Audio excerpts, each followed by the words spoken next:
আমরা চেপে দেখলি বলে এসব কথা বলার কি দরকার।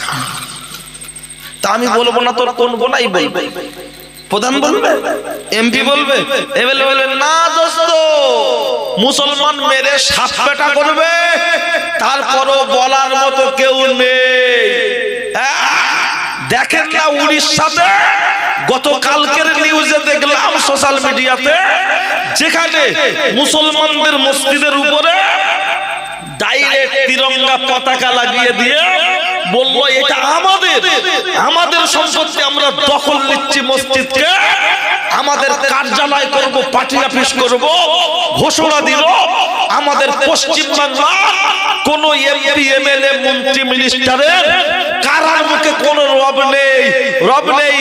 এটা যদি অন্য ধর্মাবলম্বী মানুষের কোন যদি ধর্মস্থান যদি ভাঙা হতো, তখন সাথে সাথেই মিডিয়া প্রেস বাইটের মাধ্যমে নেতা কেতা সব এক জায়গা হয়ে তোলপাড় করে দিত।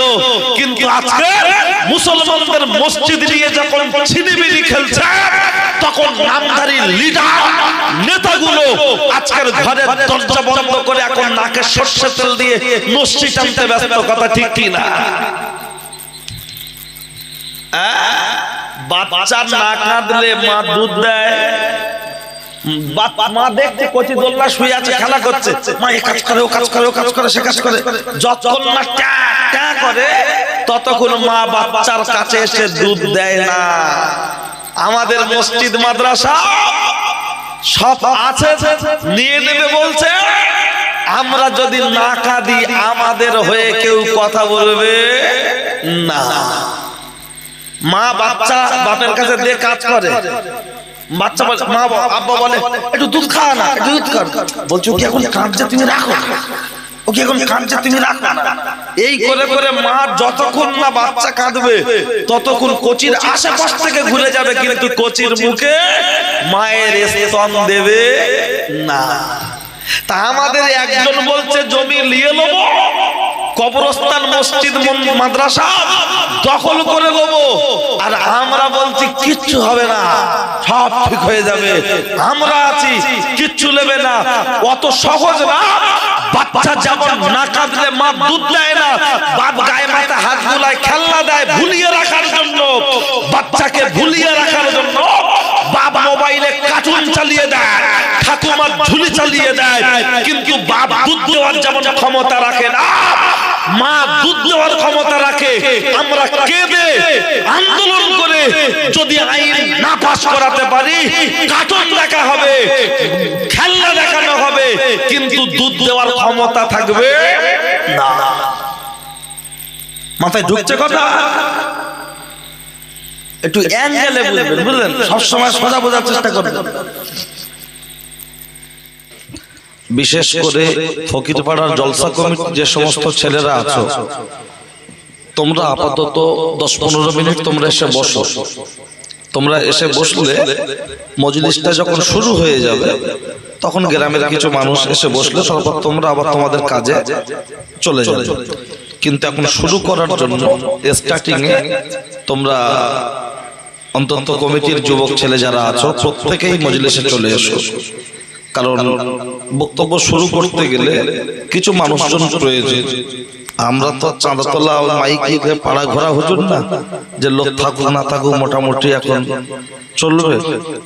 তাই কমিটির ছেলেরা সব মজলিসে চলে এসে, আর স্টেজে একটা ছোট টেবিল ফ্যান ব্যবস্থা করুন, তা না হলে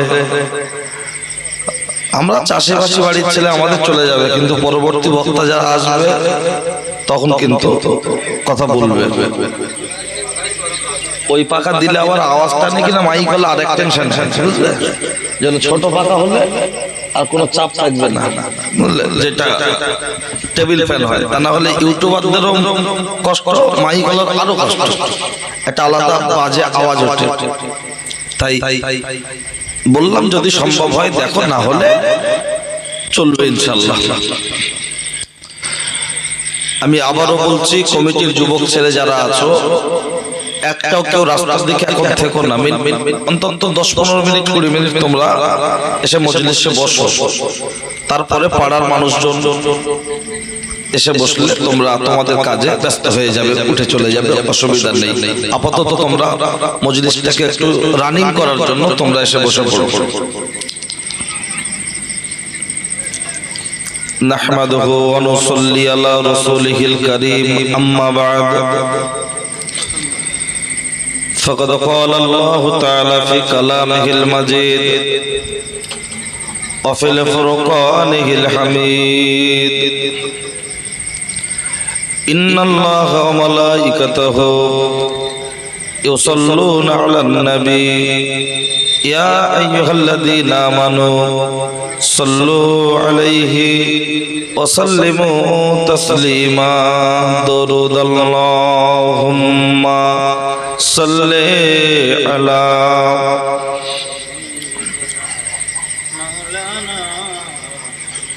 وعلى آل سيدنا مولانا محمد صلى الله عليه وسلم। কলেমার ঈমানের দাবি সে তো বসে থাকা নয়, কলেমার ঈমানের দাবি হলো কিছু বিনিময়। সে দাবি পূরণে যদি কোরবানি হয়, ও দাবি পূরণে তৈরি থাকি আমিও গো দয়াময়। আল্লাহুম্মা সাল্লি আলা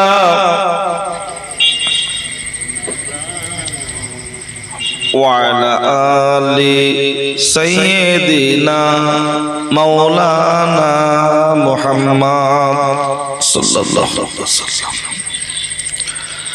আলহামদুলিল্লাহ আল্লাযী আনআমা আলাইনা ওয়া হাদানা ইলা দীনিল ইসলাম।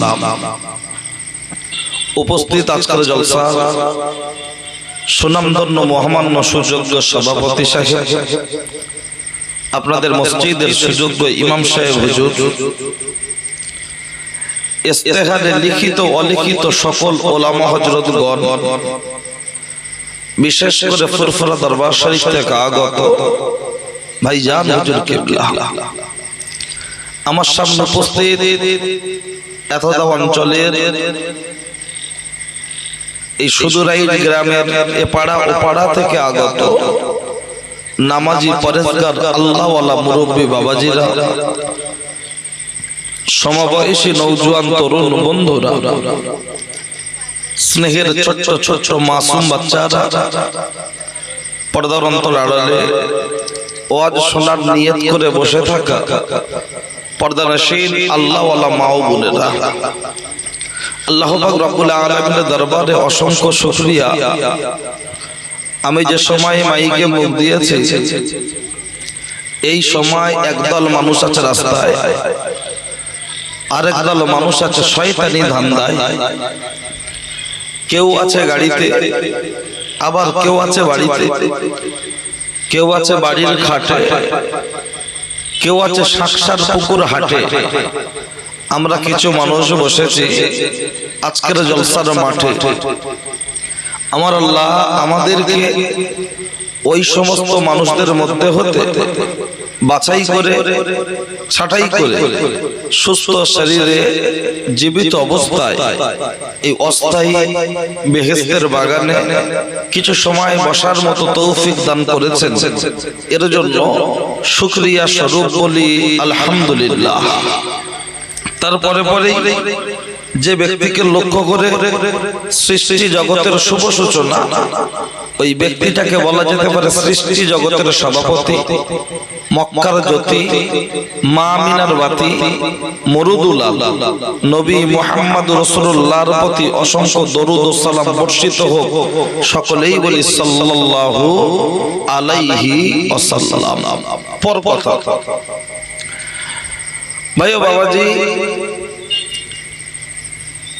পূর্ব ঘোষণা অনুযায়ী আজকের জলসার ডেট, জলসা সব খুব বড় বড় বক্তা, তার মধ্যে আমি নগণ্য। আল্লাহ পাক হাজির করিয়েছেন দ্বীন ও শরীয়তের কিছু কথা আলাপ আলোচনা করার নিয়ত করছি।